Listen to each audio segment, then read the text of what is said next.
مونږ او تاسو چرته چې سحر بچي سکول لذي یا افیس لذي یا دفتر لذي یا ډیوټي لذي یا دکان لذي یا د گاډه چلولو لذي مونږ او تاسو سره ملاويږي من خپل بچي دامز موستا کمزوري د موتا تربيت نه کړای موتا ول خپل امین او محبت نه ور کړای هغه ته موتا د بچي په نظر باندې نه کتلی هغه بتا ته څه د والدینو په نظر باندې وګوري خدا را دا خبري ضروری دي دا خبري فرض دي دا خبري لازم دي خپل بچو تربیت وکړي باغې باندې خیال اوساته معاشره بګاړ دا معاشره ختمه دا معاشره تباہ و برباد دا معاشره بل طرف ته روانه ته دا په زور باندې یو وی غفلت او یو وی تغافل ویل کږي په زور باندې خپل ځان په غفلت کې اچول مونږ او تاسو په غفلت کې نه یو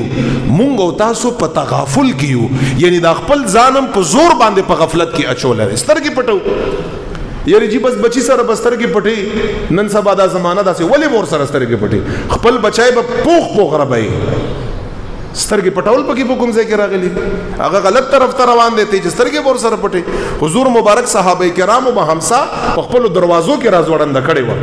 تیارا ته چې سترګې ور سره پټي سترګې مور سره پټوا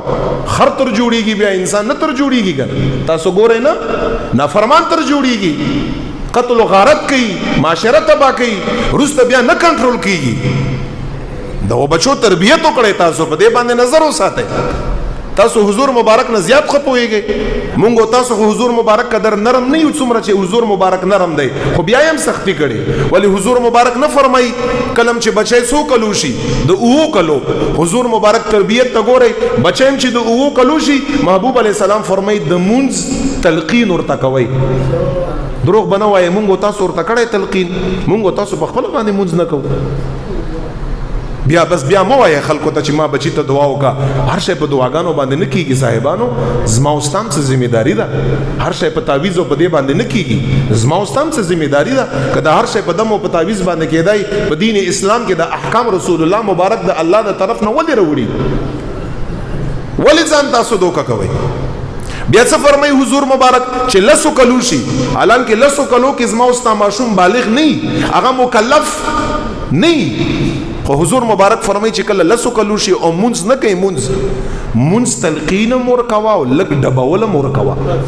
فضربوهم دا حدیث لفظ دی تاسو هغه سره سوکړی وهل مور سره وکړی خدا سي وهل نه چې هغه څه شیمات شي یا ویني شي دا سي نه برابر وهل خو وهل سره وکړی دا کله دا چې کله ستا بچي لسو کلو شي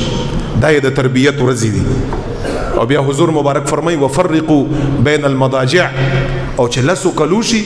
د ملاست زایم جدا کړه درونه د پیو کټ کې مسملی خور او رور خور او خور رور او رور چې لسو کلوشي حضور مبارک فرمای د ملاست زایا جدا کړه دا تربیت نه دی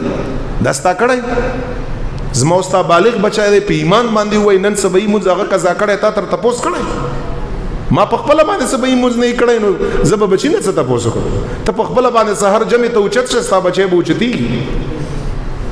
بیا وای چې لاړ غډو وډو باندې سر شو خله چې په غډو وډو باندې سر شي چرته بزي چې دین نزد کی خامخه چرته بزي دولياري دی یا صراط مستقیم دی او یا طریق د الله دا یا طریق د شیطان دی چې د الله په لار باندې روان نکړي خود به خود د شیطان په لار باندې زی او بیا داسې یو موړ داسې یو وخت راشي چې هغه نه سميږي بس پیو شي هغه نه سميږي یو رب سمي